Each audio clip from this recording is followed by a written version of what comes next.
올해 제게 시작된 몇 가지 일들이 있습니다. 그 중에 하나가 안경을 쓰게 된 일인데요. 작년 1월에 건강검진을 할 때 시력검사를 한 적이 있습니다. 시력검사를 하기 전에 이제 검사하시는 분이 렌즈 끼셨으면 렌즈 빼시고요. 자, 검사대 앞에 쓰십시오 하면서 검사를 했어요. 검사를 하던 중에 제가 글씨를 잘 읽다 보니까는 그 하시는 분이 혹시 렌즈 끼셨어요? 렌즈 벗고 검사하셔야 됩니다. 그래서 렌즈 안 꼈는데요. 점점 글씨가 작은 글씨로 내려가는데요. 작은 글씨로 내려갈수록 또 묻습니다. 진짜 렌즈 안 끼셨어요? 그러는 거예요. 시력이 제가 가지고 있었던 시력 중에서 가장 좋은 시력이 그때 확인을 할 수 있는 그런 기회를 가졌었습니다. 나름 시력이 이렇게 내가 좋아지다니 하는 자부심도 생겼고요. 자신감도 생겼습니다. 그런데 어느 때부터인가요? 새벽에 강단에서 그 앞에 서시는 목사님의 얼굴이 조금씩 흐릿하게 보이기 시작하는 거였어요. 저는 이제 좀 난시가 있어서 날씨가 흐리거나 몸이 좀 피곤하거나 할 때는 약간 초점이 안 맞는 그런 느낌이 있어서요. 아, 내가 피곤해서 새벽이라 그런가 보다.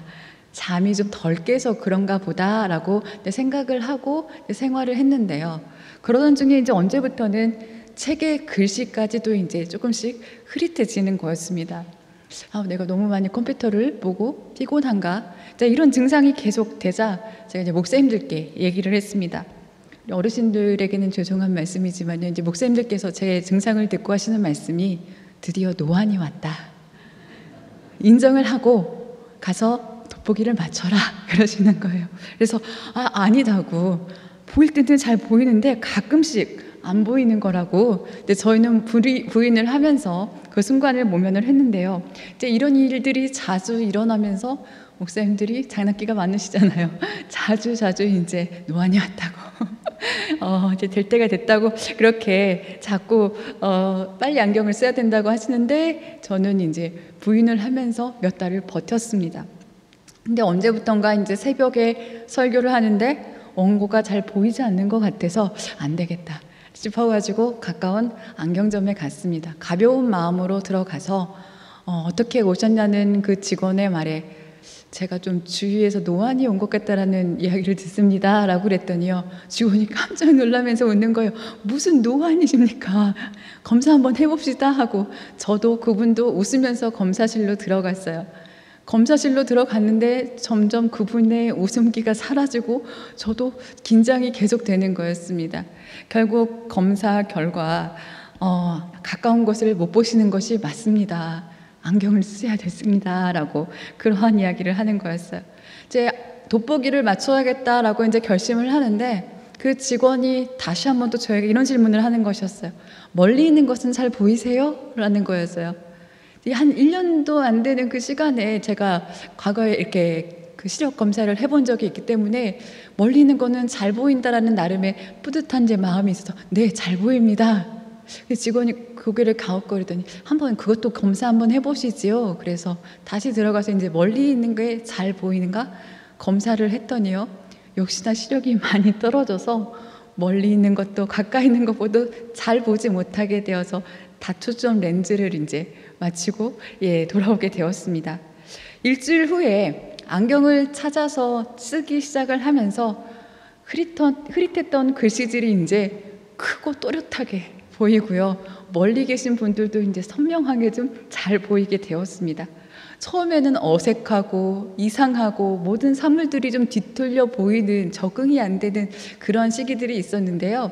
그런 시기들을 벗어나서 보니까, 익숙해지다 보니까는 너무도 지금은 이제 새로운 세상에, 밝은 세상에 살고 있는 것을 굉장히 기쁘고 즐겁게 생활하고 있습니다. 제가 지금 이렇게 말씀드리는 이야기의 대부분은 여러분들이 이미 다 한 번쯤은 경험해 보신 그런 일상의 이야기가 아닌가 생각합니다.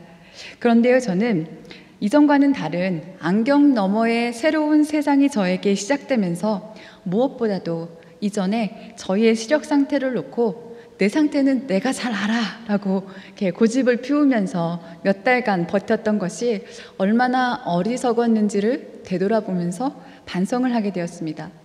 무엇보다도 내가 잘 알고 있다고 생각하는 것이 얼마든지 틀릴 수 있다라는 그러한 생각을 자주 하게 됩니다.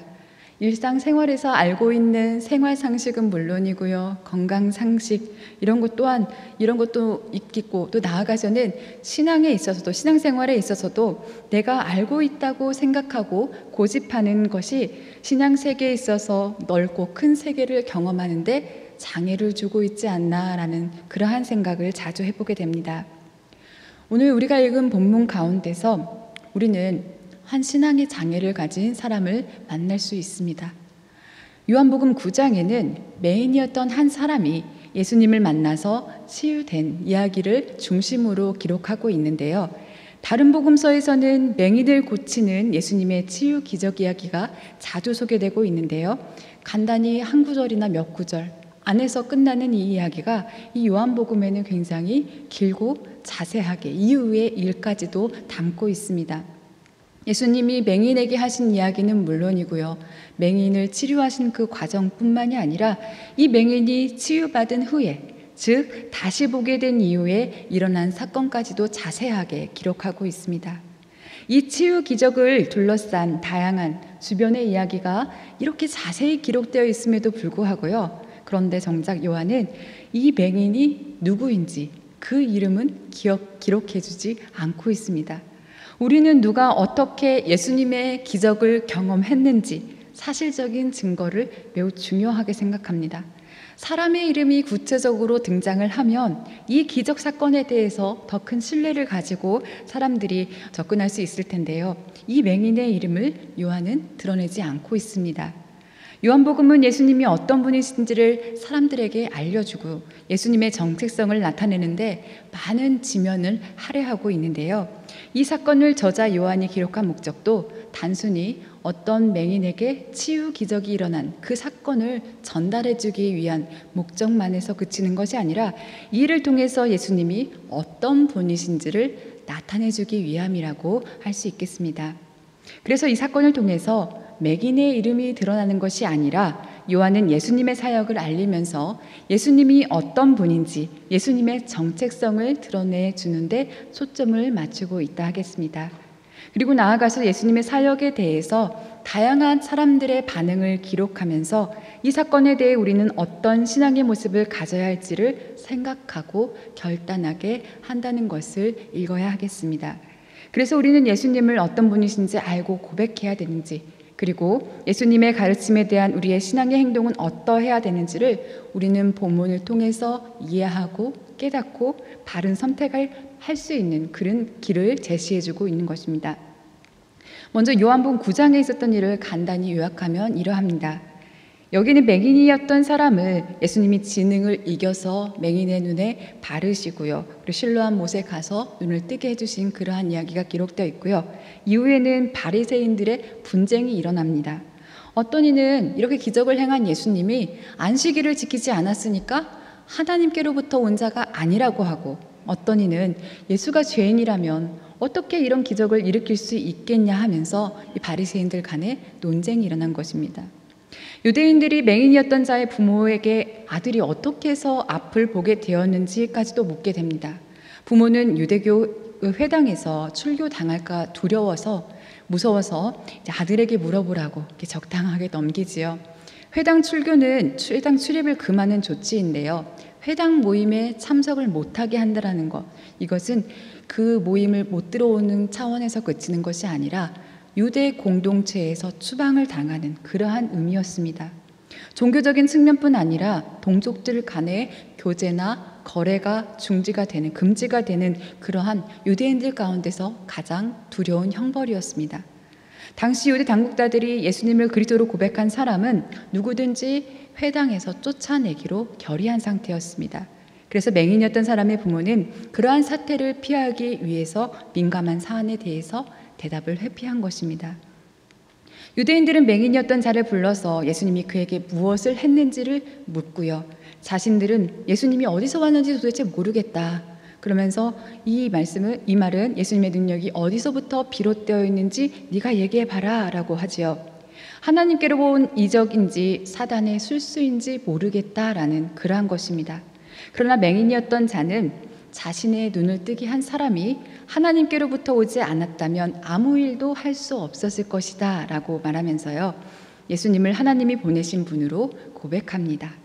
이에 유대인들이 죄 가운데 태어난 맹인이었던 주제에 자신들을 가리킨다고 유대 공동체 안에서 이 맹인이었다가 눈을 뜬 이 사람을 쫓아내는 기록이 오늘 우리가 읽은 본문 앞에 나옵니다.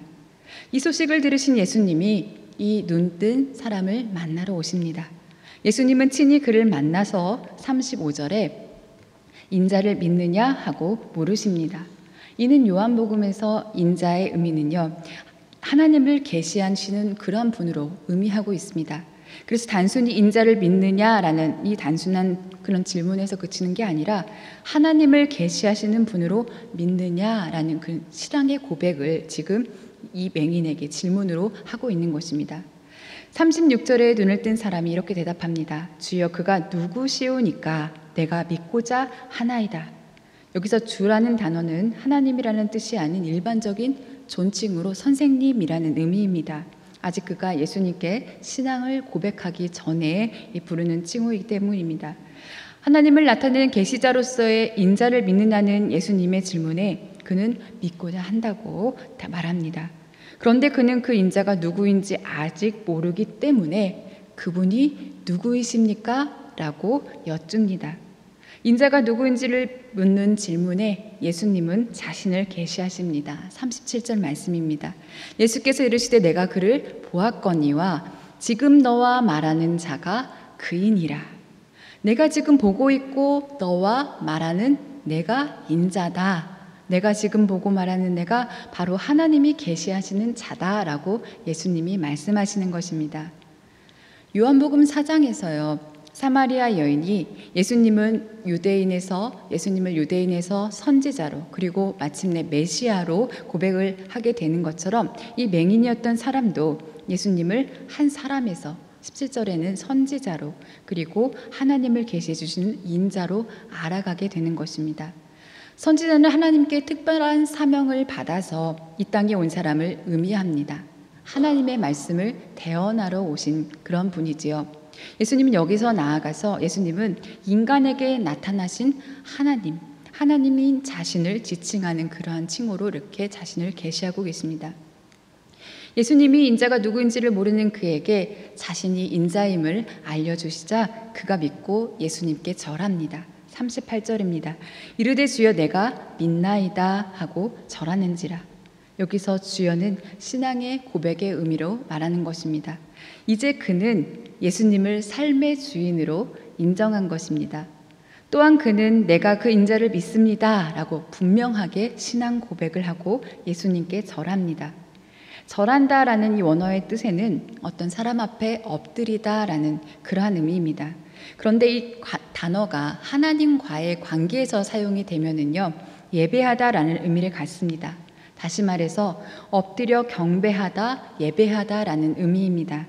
예수님이 인자이심을 확인하자마자 지체하지 않고 경외심과 기쁨의 무릎을 꿇고 이마를 땅에 대고 무릎을 꿇는 그러한 모습입니다. 요한복음에서 당시 유대인들에게 죄인으로 멸시받던 선천적인 맹인이 예수님의 직접적인 계시를 받아들였다라는 것은 놀라운 아이러니가 아닐 수 없는데요. 그 당시 유대 사회에서 죄인으로 규정하는 정죄받는 이가 건강하고 의롭다고 여기는 유대인들이 하지 못하고 있는 예수님이 누구인지를 아는 그러한 올바른 이해를 하고 있고 영접하고 있다라는 그러한 점에서입니다. 맹인이었던 사람과 말씀하시던 예수님이 이제 모든 사람을 상대로 말씀하십니다. 39절입니다. 나는 이 세상을 심판하러 왔다. 못 보는 사람은 보게 하고 보는 사람은 못 보게 하려는 것이다. 예수님은 먼저 심판하기 위해 이 세상에 왔다라고 선포하십니다. 바로 보지 못하는 자들에 대한 심판을 말씀하시는 것입니다. 예수님의 심판을 보지 못한 자를 보게 하시고 보는 자들은 맹인이 되게 하는 것입니다. 스스로 보지 못한다고 여기는 자들은 보게 하시고 스스로 본다 하는 그러한 자들은 맹인이 되게 하시는 것입니다. 이 말씀을 듣고요, 바리새인들이 예수님께 묻습니다. 우리가 맹인인가? 이 질문은 당연히 너희는 맹인이 아니다라는 그러한 대답을 기대하면서 묻는 그러한 질문입니다. 예수님의 심판의 말씀에 당혹감을 느낀 바리새인들이 우리는 맹인도 아닌데 심판을 받아야 하는가? 라고 지금 묻고 있는 것입니다.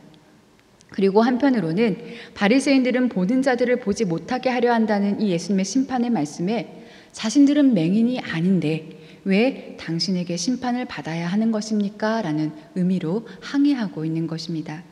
그래서 예수님은 41절에 이렇게 말씀하십니다. 너희가 맹인이 되었어라면 죄가 없으려니와 본다고 하니 너희 죄가 그대로 있느니라. 예수님은 자신이 맹인이 아니라고 하는 그들에게 너희가 본다고 하니 너희 죄가 그대로 있느니라 말씀하시면서 이 바리새인들의 교만함과 거짓된 마음을 나무라십니다. 맹인으로 번역된 이 헬라어의 본뜻은요, 연기로 인해 어두워진이라는 의미를 또한 갖고 있습니다. 연기를 일으키다라는 동사에서 파생한 단어입니다. 그래서 맹인이라는 이 단어는 단순히 눈이 멀다라는 그러한 의미만에서 그치는 것이 아니라 육체적으로 또는 영적으로 어두워지는 상태, 맹인됨을 비유적으로 나타내는 데 적절하게 사용되고 있습니다. 오늘 본문에서도 역시 빛이신 예수님과 대비되어서 그분을 알아보지 못하는 어둡고 눈먼 세상을 비유하는 의미로 포함한다고 할 수 있겠습니다. 그러므로 이 맹인의 눈을 뜨게 하시는 구장의 사건은 단순한 치유 사건에서 그치는 것이 아니라요, 연기로 어두워진 세상을 밝히시는 예수님의 빛 되심을 간접적으로 나타내시는 사건입니다. 또한 실로암 못에서 씻음으로 눈을 뜨게 되는 것은 생명의 물이신 예수 그리스도를 통해서 세상의 눈을 뜨게 되고요, 세상이 눈을 뜨게 되고 생명을 얻게 된다라는 그러한 의미도 들어 있습니다. 바리새인들은 자신들이 맹인이 아니었음을 강조했습니다. 자신들은 어두워진 눈을 절대 갖지 않고 있다고 주장했습니다. 그러나 사실 그들은 영적으로 맹인이었습니다. 빛 되신 예수님을 바로 보지 못했기 때문입니다. 예수님은 자신의 영적 상태에 대해서 잘 알지 못하고 있던 이 바리새인들에게 일침을 가하십니다.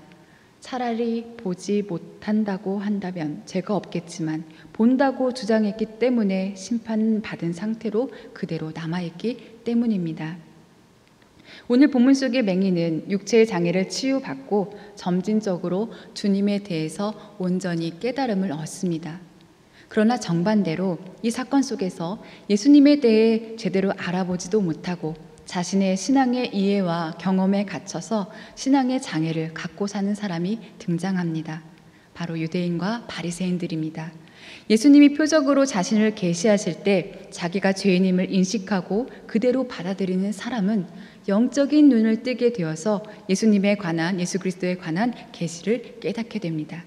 그러나 요한복음에 보면 유대 당국자들과 바리새인들은 진리를 직시하기를 거부합니다. 그럼으로써 예수님을 그리스도로 하나님의 계시된 말씀으로 알지 못합니다. 여기에서 우리는 요한복음에서 말하는 계시와 계시의 인식에 대한 문제를 생각해 볼 수가 있습니다. 본문의 구조 속에서 하나님의 계시는 빛 되신 그리스도에 관한 것입니다. 그런데 사람은 그 계시를 정상적으로 인식할 수 없습니다. 모든 사람은 계시에 관한 한 맹인으로 태어납니다. 그러므로 자신이 맹인인 것을 모르고 본다고 생각하는 것은 죄인인 자신의 모습을 모르는 것이고요, 그 어떤 죄보다 큰 죄가 됩니다. 반면에 예수님이 표적으로 자신을 계시하실 때 자기가 죄인임을 인식하고 그것을 그대로 받아들이는 사람은 영적으로 눈을 뜨게 됩니다. 영적으로 눈을 뜨게 되어서 그리스도에 대한 계시를 깨닫게 된다는 것입니다. 유대 당국자들과 바리새인들은 진리를 직시하기를 거부함으로써 예수 그리스도를 알아보지 못했습니다. 반면 맹인이었다가 고침을 받은 사람은 오히려 진리를 직시하고 대면함으로써 마음의 문을 열어서 진리를 인식하게 된 것입니다. 우리는 스스로 내가 복음을 잘 알고 있다고, 복음의 진리를 다 안다는 생각하는 이 교만을 버려야 하겠습니다. 신앙생활의 횟수가 늘어날수록 자칫 복음의 진리, 복음의 본질에 충실하기보다는 습관적인 지식, 습관적인 신앙에 빠져서 습관을 따라서 신앙생활을 하는 경우가 많이 있습니다. 그래서 소경이 소경을 인도해서 함께 어려움에 빠지는 그러한 성도와 교회들이 있습니다. 자신은 잘 본다고 하지만 사실은 잘 보지 못하는 것이지요. 못 보고 있는데 본다고 우기는 것입니다. 왜 그런가요? 먼저는 교만 때문이고요. 다음으로는 그들이 가진 아는 것과 보이는 것이 제대로 예수 그리스도와 연결되지 못하고 있기 때문입니다. 그리스도인이란 믿음으로 세상을 보는 사람입니다. 로마서 10장 17절에 따르면 믿음은 들음에서 나며 들음은 그리스도의 말씀으로 말미암았느니라 라고 하였습니다. 믿음은 들어야 생기고 듣는 것에서 그리스도의 말씀이 나옵니다. 그리스도인이 믿음으로 세상을 본다는 것은 거룩한 말씀, 진리의 말씀으로 세상을 본다고 하는 것과 같은 말씀입니다. 그리스도인은 성경에 근거한 인생관, 세계관, 가치관을 가져야 하는데요. 성경을 통한 인생관, 세계관, 가치관을 가지고 사는 사람이 그리스도인입니다.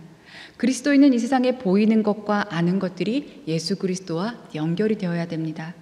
먼저는 성경이 기록된 시대 상황과 배경 속에 담겨진 예수님이 우리에게 가르쳐 주신 말씀의 의미와 가치관이 무엇인지를 바로 보는 것이 필요합니다. 그리고 오늘 우리 시대 상황에서 예수님의 말씀과 예수님이 가르치신 세계관이 어떠했는지에 대해서 바른 적용이 필요합니다. 오늘 우리가 사는 이 땅에서 우리는 어떻게 하나님 나라를 이루어 갈지에 대한 새로운 조명과 노력이 절실히 필요합니다. 이를 위해서 여러분과 제가 믿음의 눈으로 세상을 보는 눈이 열리는 그리스도인이 되기를 원합니다. 예수님은 모두를 향해 말씀하셨습니다. 예수님은 이 세상을 심판하러 오셨고 보지 못하는 자들은 보게 하고 보는 자들은 맹인이 되게 하실 것이라고 말씀하셨습니다. 겸손한 자에게 진리를 보여주시고 교만한 자에게는 진리를 숨기시겠다라는 예수님의 말씀입니다. 오늘 본문 속에서 유대인들, 바리새인들은 눈으로 본 것도 인정하려고 하지 않으려 했습니다. 그들은 이제까지 지켜온 신념의 벽을 넘지 못한 채 하나님의 은혜의 세계를 제한적으로 이해했습니다. 이 벽을 넘은 맹인은요, 오히려 자신에게 일어난 그 일을 통해서 하나님의 살아계심을 알고 은혜 가운데로 나아가게 되었습니다. 그리고 예수님에 대한 영적인 눈이 열렸습니다. 오늘 말씀 서두에 제가 올해 저에게 시작된 몇 가지 일이 있었다고 말씀드렸는데요. 그 일 중에 또 하나가 신앙의 언어에 대한 배움의 작업입니다. 올 하반기에 우리 교회에 여러 마당이 생긴 건 아시지요? 저는 담임 목사님의 신앙 마당을 매주마다 참석하고 있는데요. 그 이유는 신앙의 언어에 대해서 바른 개념을 가지고 제 안에 잘 정리되는 것이 매우 필요하다고 여겨졌기 때문입니다. 이미 교재로 사용하고 있는 이 책을 읽기는 했지만요, 그 내용이 저 안에 깊이 뿌리 내리지 못했다고 판단이 되어서 반복적으로 계속 읽고 반복하고 새겨지는 그러한 시간이 필요하다고 생각했기 때문입니다.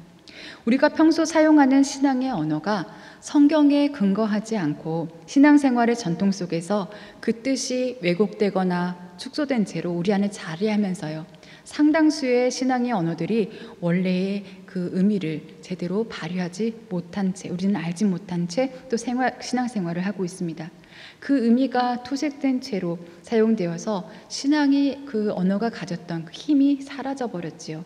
힘을 잃어버린 신앙의 언어들의 원래의 의미를 성경에서 되찾아서 정리해준 이 작업이 저의 신앙에는 물론이고요, 또한 우리 한국 교회를 다시 살리는데 필요하고 우리 다음 세대들에게 또한 필요한 그러한 그 중요한 작업이라고 생각이 됩니다.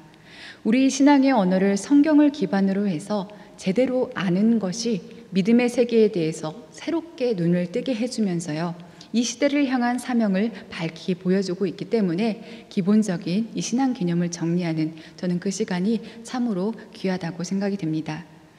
육적으로는 맹인이 되는 것보다 영적으로 맹인이 되는 것이 더 위험합니다. 영적인 맹인은 자신이 영적 진리를 보지 못하고 있다라는 그러한 사실조차 모릅니다.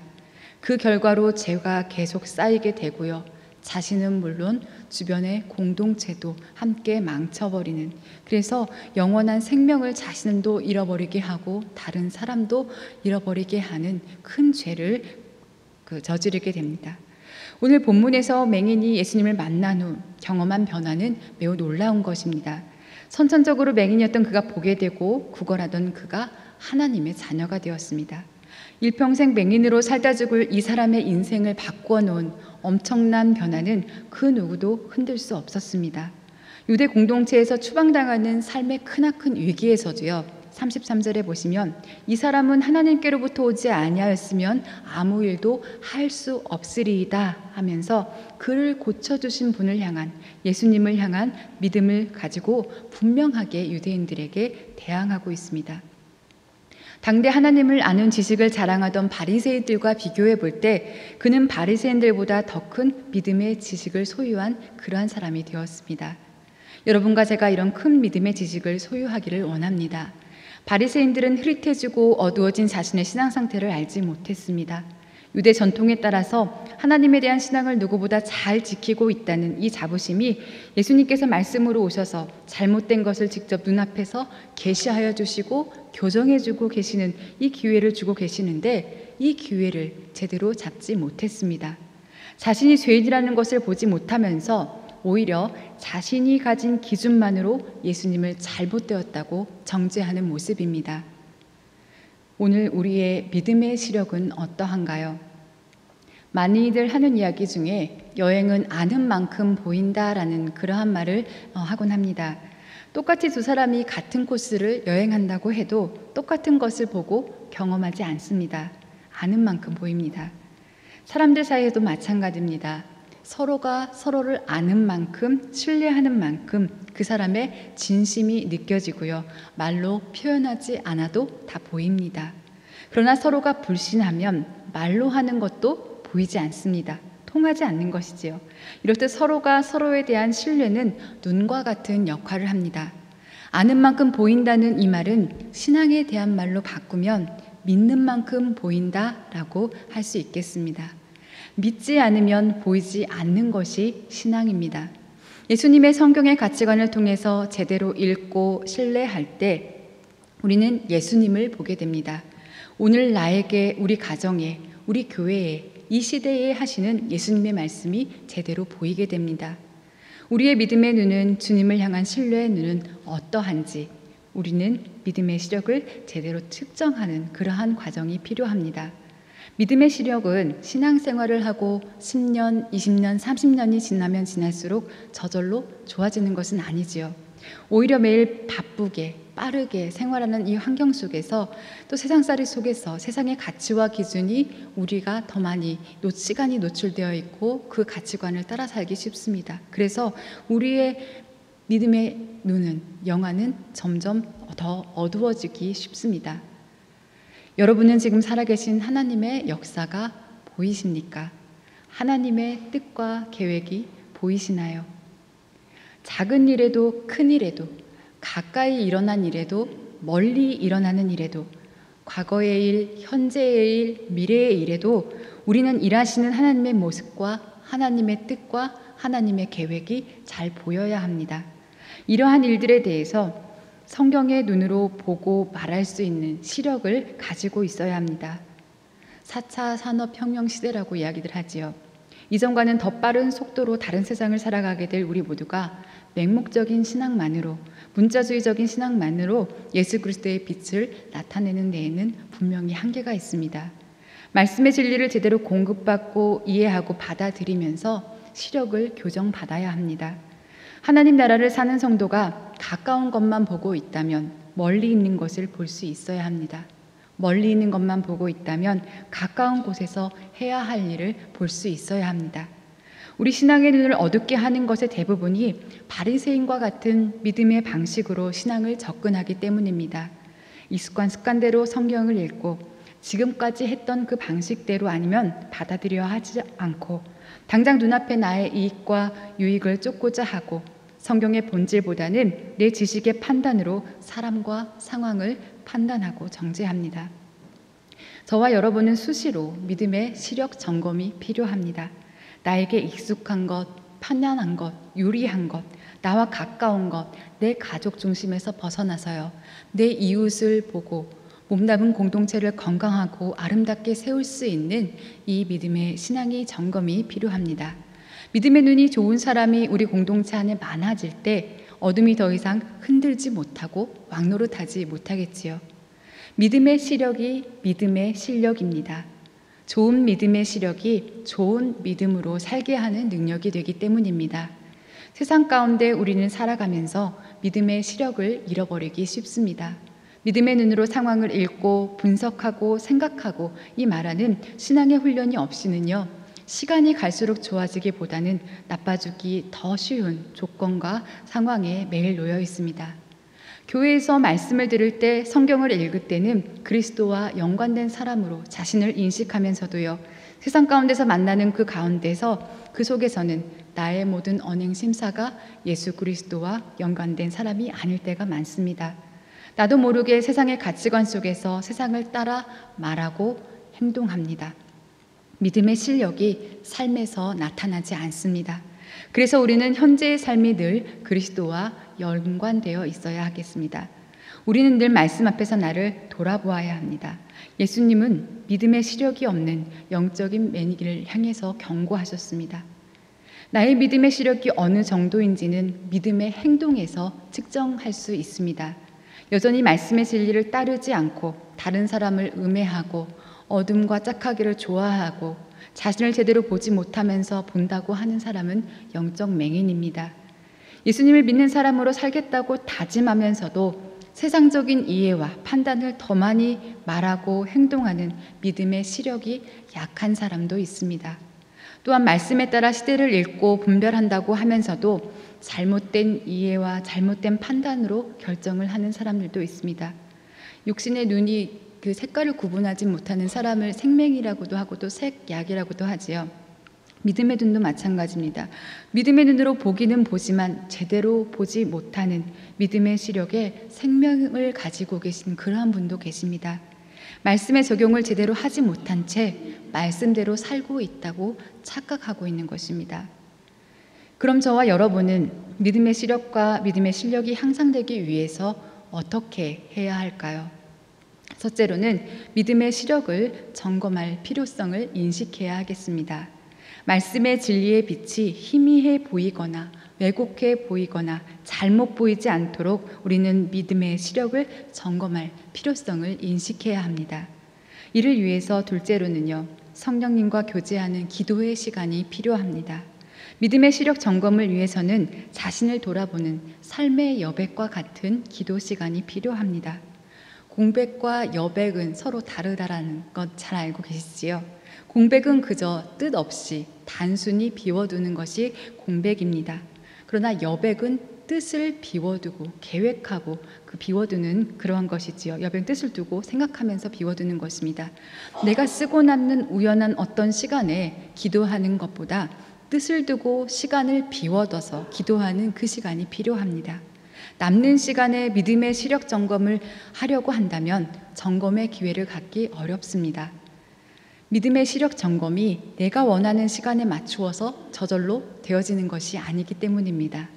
삶의 여백과 같은 기도 시간을 통해서 꾸준히 점검해 나가는 그 자리가 있을 때 성령님과 깊은 교제가 이어지고 그리고 성령님을 통해서 깨닫게 되면서 무엇을 향해 나가야 할지 그리스도인으로서의 새로운 삶의 비전을 가질 수 있습니다. 셋째로는 교정하는 기회를 찾아야 합니다. 예수님을 내 삶의 진정한 주인으로 주님으로 인정하는 고백이 무엇인지를 말씀을 통해서 알아가며 깨닫는 것을 우리 살아내야 합니다. 말씀을 듣는 자리, 배우는 자리를 소홀하지 않을 때 우리는 교정될 수 있습니다. 그러나 이 말씀을 듣는 자리, 배우는 자리에서도요, 편식하는 어린아이처럼 내가 듣고 싶은 말만 골라 듣고 내 입맛에 맞는 것만 배우려 한다면 결코 교정이 되지 않습니다. 어디에 치우치지 않는 균형 잡힌 그런 말씀을 듣는 자리에 우리는 항상 있어야 되는데요. 이 균형 잡힌 설교 말씀을 들을 수 있고 배울 수 있는 교회가 있는데요. 어딘지 아시지요? 우리 순천 중앙교회입니다. 아시면서도 대답을 안 하시는군요. 네, 우리 순천 중앙교회가 나에게 정말 더 필요한 말씀, 내 안에 내 영혼을 살리는데 건강한 이 말씀이 선포되는 자리가 될 수 있도록 교회를 위해서 기도하시면서 우리 한 사람 한 사람이 믿음의 시력이 교정되어서 시력이 향상될 때요, 우리 믿음의 공동체의 믿음의 실력이 향상이 되겠지요. 그러면 우리 공동체의 믿음의 실력이 향상이 되면 개인의 믿음의 실력도 더욱 향상이 되고 빠르게 좋아질 수 있습니다. 이를 위해서 마음을 모아서 함께 나아가는 저와 여러분들이 되시기를 간절히 원합니다.